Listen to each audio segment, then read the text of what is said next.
नमस्कार दोस्तों, स्वागत है एक बार आपका फिर से हमारे इस चैनल लखनऊ लर्निंग में। दोस्तों आज की वीडियो में हम पढ़ने जा रहे हैं सेंट्रलाइजेशन और डिसेंट्रलाइजेशन। ठीक है दोस्तों, तो चलिए वीडियो को शुरू करते हैं। सबसे पहले हम सेंट्रलाइजेशन की मीनिंग जानेंगे कि सेंट्रलाइजेशन होता क्या है। तो centralisation means that all important decision and authority are concerted at a single point, usually at the top level of management और गवर्नमेंट। इसका मतलब दोस्तों सीधा सीधा ये है कि सेंट्रलाइजेशन का मतलब होता है कि जितने भी बड़े डिसीजन होते हैं वो सिंगल अथॉरिटी के पास होते हैं या टॉप लेवल मैनेजमेंट के पास होते हैं किसी कंपनी में। ठीक है दोस्तों, समझ में आ गया होगा। मैं आपको एग्जांपल के तौर पे समझाता हूँ। जैसे यहाँ पे एग्जांपल मैंने दिया भी है। In a company if all major decision are made only by the executive at the head office, it's is an example of centralization. इसका मतलब दोस्तों ये है कि जितने भी कंपनी के बड़े डिसीजन है वो हेड ऑफिस में ही लिए जाते हैं। मतलब की है यहाँ पे कि जो डिसीजन लेने की कैपेबिलिटी है वो है हेड ऑफिस के पास ही है, मतलब टॉप लेवल मैनेजमेंट के एम्प्लॉय के पास।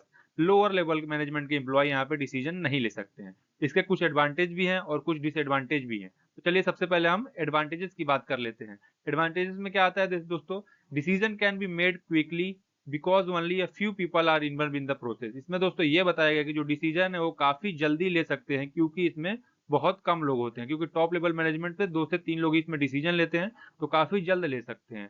अगला क्या है दोस्तों, policy and procedure are consistent throughout the organisation, create uniformity. इससे दोस्तों क्या होगा, अगर टॉप लेवल मैनेजमेंट जो डिसीजन लेगा तो एक यूनिफॉर्मिटी बनी होगी किसी भी एक ऑर्गेनाइजेशन के अंदर। ठीक है, अगला बात कर लेते हैं डिसएडवांटेजेस की। डिसएडवांटेजेस क्या होते हैं, इंप्लॉइज और local manager at lower level में feel their opinions are ignored. इसका मतलब दोस्तों ये है कि जो उस कंपनी के एम्प्लॉय होंगे या थोड़े निचले लेवल के जो मैनेजर होंगे, उनको ये फील होगा कि जो भी वो ओपिनियन देना चाहते हैं वो टोटली वेस्टफुल है, क्योंकि जो इसमें डिसीजन लेने की पावर है वो फ्यू हैंड में है, मतलब कि टॉप लेवल एम्प्लॉय के पास है। ठीक है, आगे देखते हैं एक और disadvantages. In a large organisation or countries, different area might have unique need that are not addressed well by centralized decision making। यहाँ पे दोस्तों ये बताया गया है कि अलग अलग एरिया में अलग अलग नीड्स होती है, तो सारे जो डिसीजन है ना वो एक टॉप लेवल एम्प्लॉय या फिर टॉप लेवल मैनेजमेंट नहीं ले सकता है।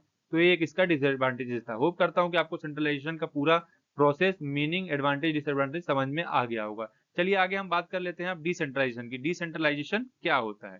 ठीक है दोस्तों, तो डिसेंट्रलाइजेशन की बात करें दोस्तों तो यहाँ पे सबसे पहले हम मीनिंग जान लेते हैं। Decentralisation means that decision making authority and responsibility are spread out lower level such as local manager और डिपार्टमेंट। यहाँ पे दोस्तों उसी का सेंट्रलाइजेशन का उल्टा बताया गया है यहाँ पे कि डिसेंट्रलाइजेशन में क्या होता है कि जो डिसीजन मेकिंग अथॉरिटी होती है या कोई रिस्पॉन्सिबिलिटी है वो हर एक एम्प्लॉय में डिस्ट्रीब्यूट कर दिया जाता है। मतलब कि जब आप एम्प्लॉय काम करता है उसी समय अगर कोई नीड होती है उसी समय वो डिसीजन ले सकता है। ठीक है दोस्तों, तो डिसेंट्रलाइजेशन का सिंपल मतलब है कि decision making authority and responsibility are spread out of the lower level employ या लोकल मैनेजर। मतलब लोकल मैनेजर भी ले सकता है डिसीजन और जो छोटे कर्मचारी होते हैं वो भी डिसीजन ले सकते हैं। एग्जाम्पल के तौर पे अगर हम देखते हैं, in a large company if each branch manager is allowed to make decision for their branch, that is an example of decentralization. यहाँ पे दोस्तों ये बताया गया कि अगर कोई बहुत बड़ी सी कंपनी है उसमें बहुत सारे ब्रांचेस हैं, तो उसमें जो डिसीजन मेकिंग है ना वो ब्रांच मैनेजर लेता है, तो इससे क्या होता है, हम इसको डिसेंट्रलाइजेशन कहते हैं। ठीक है, इसके कुछ फायदे भी हैं कुछ नुकसान भी है, तो चलिए एक एक करके हम उसको डिस्कस कर ले। सबसे पहले हम एडवांटेजेस को डिस्कस करते हैं।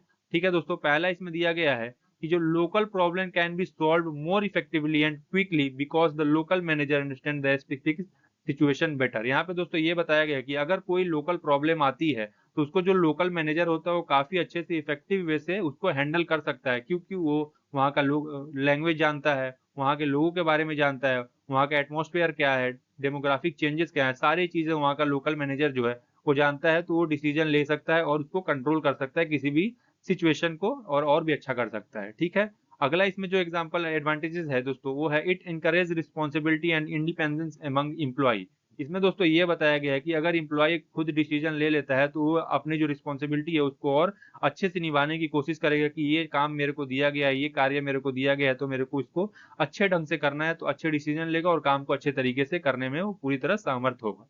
आगे हम बात कर लेते हैं डिसएडवांटेजेस की। डिसएडवांटेजेस कौन कौन से हैं यहाँ पे, तो जैसा कि आप सब मेरे स्क्रीन पे देख रहे होंगे दोस्तों, decision making can take longer because more people are involve. इसमें दोस्तों ये बताया गया है कि जो इसमें डिसीजन लेगा ना अगर एम्प्लॉय, तो उसमें काफी टाइम लग जाएगा, क्योंकि छोटे स्तर पर अगर देखेंगे आप तो बहुत सारे एम्प्लॉय होते हैं, तो किसी का डिसीजन मिलेगा, कोई डिसीजन सेम होगा, किसी का डिसीजन डिफरेंट होगा, क्योंकि परसेप्शन हमेशा डिफरेंट होता है, तो डिफरेंट डिफरेंट परसेप्शन के लोग हमेशा डिफरेंट डिफरेंट डिसीजन देंगे, तो डिसीजन लेने में यहाँ पे समय लगेगा। ठीक है दोस्तों, नेक्स्ट बात कर लेते हैं यहाँ पे डिसएडवांटेज की। तो इसमें ये दिया गया है दोस्तों, इफ ईच डिपार्टमेंट और branch operate differently it can lead to inconsistency across the organisation.